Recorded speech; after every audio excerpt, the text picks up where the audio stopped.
Hi there, how are you doing? Do you mind if I put some music on? Classical music. I love it. You know what? I've downloaded it for free because it's in the public domain. Well, the composition is in the public domain, but the recording is not. However, I can use it for free because the artist who produced it decided to distribute it under a particular kind of copyright license. I think it was called oh, sorry, I'm pretty new to this. Maybe it would be better if I showed you this video I found first. Copyrights are exclusive rights for creators, meaning that they have the right to control them. That way, their efforts can be rewarded and the production of books, songs, films and other works is encouraged.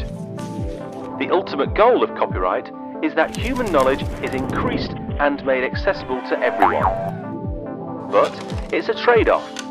On the one hand, these exclusive rights create an incentive to produce knowledge, but on the other hand, they can reduce access by being a monopoly. Authors may, for example, set a price which is too high for the potential buyer. To get a balance between encouraging the production of creative works and allowing the access to them, some limits are provided in copyright law. Let's see some.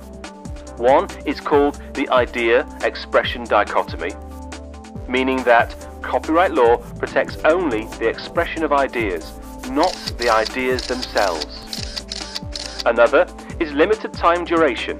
In most countries, exclusive rights expire 70 years after the author's death. After that, the work falls into the public domain, and then it may be freely reproduced and used by anyone. Another is the exhaustion of rights. Once a copy of the work is sold within a country, the right holder cannot control its distribution any longer. This means that the buyer may resell or lend a copy without asking the author's consent. But be careful. This principle is not applicable to online distribution. There are copyright exceptions as well. In general, in order to use a copyright work, you must identify the copyright owner and obtain their permission. Because copyright law is pretty complex, this process can be very long and expensive.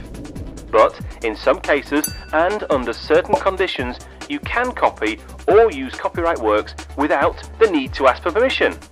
Law in the European Union provides a list of copyright exceptions, such as criticism, news reporting, research or archiving.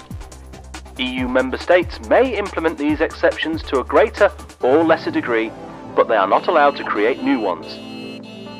So far, the UK has not exploited all those they could have, but in the near future, the British government will expand copyright exceptions in the belief that this could create new opportunities for economic growth.